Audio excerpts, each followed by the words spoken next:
Guess what? This is Law & Order SVU Season 4, Episode 25, Soulless. This is the season finale. That is why we are fancy tonight. We open up and we're walking down the hospital halls with Benson and a nurse. She came in alone, drunk, and when we tried to cut her clothes off, she flipped out and thought she was still being raped. The victim's name is Chloe, and they're keeping her in isolation because there's like no room at the hospital. Knock, knock. Hey, Chloe? I'm Detective Benson. Chloe says she doesn't know what she was smoking because none of that was true. Even if you were drinking, that doesn't mean somebody has the right to violate you. Stop it. I'm gonna go home. Benson gives her her business card just in case she changes her mind, and she notices in the UV light of the hospital there's a little elephant stamp on her hand. So it happened at a club? What part of drop it didn't you understand? So Benson goes and talks to the nurse. She absolutely thinks that Chloe was attacked because she saw her when she came to. Just then, detective, we have a situation with your rape victim. What situation? Well, she was in billing and some dude came in and started harassing her. From the look of it, it could have been her rapist. They get to billing and oh my god, Nancy, the billing lady is sitting on the floor. Oh, this dude cold cocked me. And then he dragged Chloe out kicking and screaming. Shit. So we're back from the intro. At the precinct, Stabler's running everything by Cragen. The problem is the victim's name, number, and address is all false. So they have no idea who this girl is and no idea who took her. We do find out that, no surprise, Benson is just killing herself over this. She hasn't gone home. She's not sleeping. Captain, you gotta send her home. Oh, apparently this conversation is headed right into the bathroom? Perfect. I absolutely wanted to stand right next to Cragen as he's pissing. You know what I don't understand? How the rapist found her. Then Munch pops out of a stall. Well, maybe she called him. I'm checking the LUDs from the hospital. Okay, so maybe we're thinking that this is an acquaintance rape? That explains the 180 on her claim. Cragen's just standing there the whole time they're talking. Hey, how about a little privacy here? Oh, is Cragen gun shy? Meanwhile, Olivia's fallen asleep at her desk and she refuses to stop. We've got surveillance stills from the video at the hospital. Of course you can't see this guy's face. Ooh, and here's another lead. That ambulance that brought her in, that wasn't a 911 ambulance. That was from a private company. Finn's like, this is the new scam that these clubs are running. Call a private bus so they don't have to deal with the PD. The other lead that we have is that elephant stamp. Let's go figure it out. Munch and Finn start with running down that ambulance. The driver looks like a weirdly hot, jacked elf from the North Pole? Yeah, she was soused. I don't even remember where I picked her up from. Try again, because she's been abducted and if anything happens to her, we're coming for your tight mythical ass. Fine. She was at Air Bar. When Benson and Stabler head to Air Bar, the woman there's like, you've got it all wrong. I have my own ambulances to get people to the hospital faster, of course. Right. Okay, we're gonna need some receipts and shit. And don't try any of that. You're gonna need a court order bullshit because this girl was raped and we're gonna get one real quick. Fine, here's the ID that we found next to her in the bathroom stall in the men's room that she passed out in. Wow, lady, that's a whole lot of information that you probably should have fucking led with. This ID says Jenna Sterling, and it looks like her, but it's not her. Obviously, we've got to find Jenna Sterling, who is the richest of bitches. She claims she hasn't been to Air Bar, though she hears it's fabulous. Oh yeah? Well, where were you last night? I was at a gallery opening with my parents. She says her graduation gift was a whole co-op, and they needed artwork for the walls. I fucking hate this girl already. I hope she goes down for something. Okay, do you know this girl? They show her a picture of Chloe because she got into the Air Bar last night with your ID. You found my ID? Yeah. Okay, so back at the precinct, Jenna's alibi checks out, and she did apply for a new license like a week ago. Stabler's like, Olivia, why don't you head upstairs for some sleep? She's 2 steps up the stairs when Munch comes in with a little bit of info. He says they got an interesting hit from the Air Bar last night. One of the dudes on the VIP list has a sexual assault in his past. Benson whips back around. Who? Morris Brandenburg, aka Bonecracker. Interesting street name. Finn's like, nah, that's a stage name. He's a rapper. Well, actually, our perp is white, so doesn't get any whiter than the cracker. So now we jump to a studio apartment with the worst part of this episode. There's this dude, the Bonecracker, who's wearing a big obnoxious chain over a tracksuit. I do not buy for one goddamn minute that he is a rapper. He is barely an actor. Do you know this girl? Cause you skizzin', man, I don't do JB. What makes you think she was jailbait? The little shorty she was hanging with. He opens a magazine and there's the Sterling family. Ha ha! Jenna's back in the picture. Nah, man, not that tight-ass biatch. Her baby sister, Vienna. So we're leaving this douchebag behind and we're heading back to the Sterling house. I can't believe I'm saying this, but thank God. That's where we meet Vienna for the first time. She's worse than her sister, can you believe it? Do you know this girl? No, I don't. Well, let's see your fucking hand. Yep, there's an elephant there. You're lying. Fine. My friend was having a bad day, so I wanted to show her a good time. Well, she was raped, so we need a goddamn name. Find out that her name was Chloe Dutton, and she was 15 years old. She's just a kid, but she's like really mature for her age. We tracked down her parents and they both suck because they both thought the other one had her for the week. They didn't even notice that she went missing. This is too much for Benson. She's losing her shit. But guess what? It gets worse. Ring, ring. Detective Benson. Fuck. You know what it is. So we jump to the bank of the Hudson River. Benson Stabler, Emmy Warner are walking up to this body under a sheet. Is that her?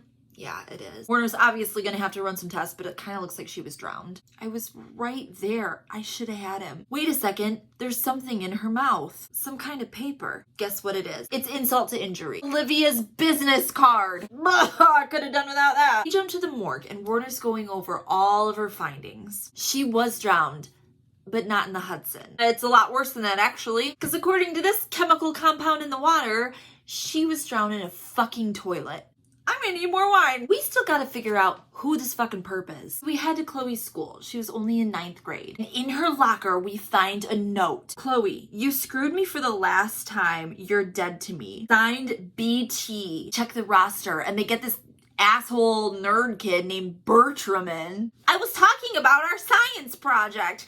He says he waited for her outside her apartment to do this group work part, but she didn't even show up. She drove right past with some older guys in their sports car. Yeah, well, what kind of car was it? I'm not really a car guy. What about numbers? Do you remember the license plate? This idiot writes it down. IL442D. Get it? I live for 42 Ds.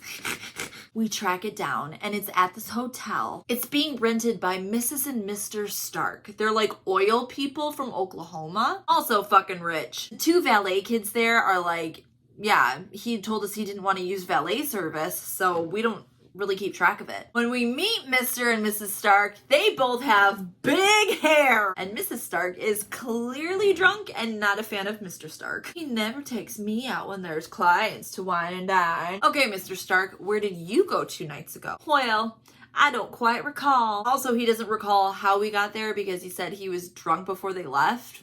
Pretty sure that's not an alibi. Starks bring him out to the car, and when we pop that trunk open, guess what we find? Some hospital sweatpants, just like the ones Chloe had on. Who's Chloe, you son of a bitch? We arrest Stark, and now we've got him in an interrogation room. So, we just had a nice long conversation with your wife, Dora. What'd that cow say? Asshole. She said you had a problem keeping it in your pants, and you like them young. But shit. He's got an alibi. It's the best alibi. A titty bar called Peekaboobs. Back at the precinct, Chloe's rape kit results came back, and guess what? Stark isn't a match to any of the DNA samples. Any? Yup. There was 4 of them. She was gang raped.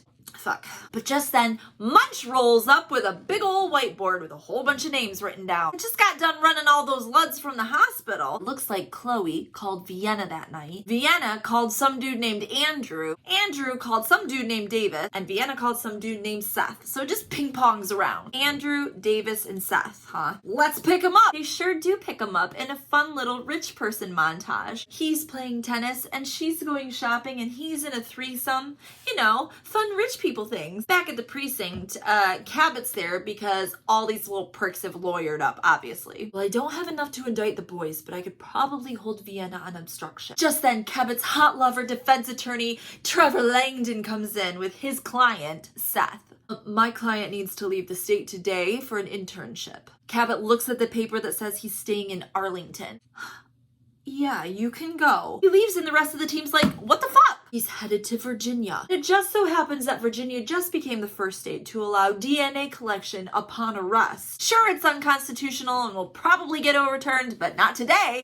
What are the odds that he commits a felony? Cragen's like, let me make a phone call. What's he planning? So in Virginia, on the same day, there was an actual bank robbery and the suspect was described looking a lot like Seth. That's reverse racial profiling. They extradited him back to New York and took his DNA sample. Ha! Now Cabot's walking into Pretty Boy Davis's cell. His mom is there with Betty hair. This is preposterous. Actually, it's not. Seth gave you up and we're going to take your DNA and you know it's going to match. Well, the sex was consensual. Well, actually, that's impossible because she was 15. How was he supposed to know? She was at a bar getting served alcohol. Okay, this doesn't actually fucking matter, but I'm not going to give you a Law 101 class here. I had nothing to do with her murder. Then convince me. Start from the top. Here we go. He says that he was hanging out with them. Andrew's new friend, Max, said that he had just gotten done doing a girl in the bathroom and that she was open for some more. I fucking hate it. Hate all of it. Oh, but don't worry. Davis was too drunk to appreciate that she was passed out. Okay, so who the fuck is this Max kid? I don't know, I just met him. Okay, then why did Vienna call you and not Max? She called to yell at me for cheating on her. You fucking raped somebody. What is wrong with you people? I didn't murder anybody. All right, you little shit stain with combination skin. Tell us where Max is. We stake out in front of his place. And guess who the fuck it is? Max is one of the valet kids from the hotel. All right, Max, or should we say Mitch? What the fuck? He admits that he took rich people's cars out for joyrides. Then he met these boys and they pressured him into like raping this girl. I was like, no way. And then they called me names. I was just trying to fit in. If we look at the pictures from the surveillance photos, that looks like you. No, I know that jacket. He says it's Seth. Shit. Seth? The one that we gave the deal to? Okay, before we do anything else, we have to corroborate Mitch's story. He says he wasn't around for the murder because he fled after the rape because he was freaked out. He went to his mom. Check with mom and she's like, yeah, he was here. And then I think a boy named Seth, a friend, came and picked him up in a sports car. Shit! We're at Seth's house with a warrant. I just love how Munch and Finn are like swiping shit off shelves and throwing things out of the closet. You know, if you told me what you were looking for, my maid would be saved a whole lot of trouble. What's this? It's the jacket from the surveillance photo. And drum roll, please. There's blood evidence on the toilet. We arrest him, but this all is going to take a really long time because they're wealthy and the lawyers are going to fight like hell. Blah, blah, blah. Fast forward, and there's this very sad, dowdy woman walking into the precinct. Can we help you? Yes. I know who killed Chloe Dutton. She hands over the newspaper she's holding. It's Mitch in the picture. His real name is Eric Wayne Proctor. He killed my son. Whoa, shit, what?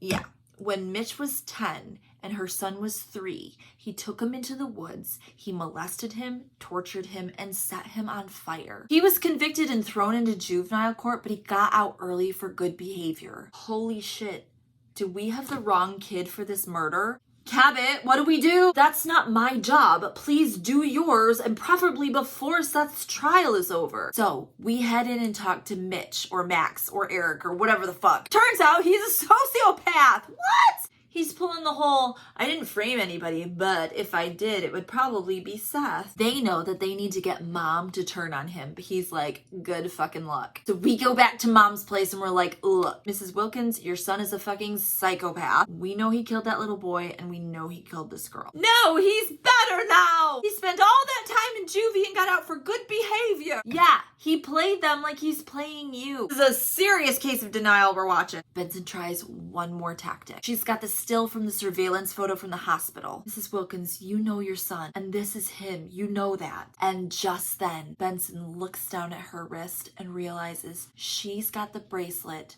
that Chloe is wearing in the surveillance photo. And you see Mrs. Wilkins' face turn. That must have cracked her because we jump back to the trial and she's on the stand and basically begging the judge not to let him out. He was born bad and he'll die bad and there's nothing anyone can do. Wah. So jump ahead and the jury's got a verdict.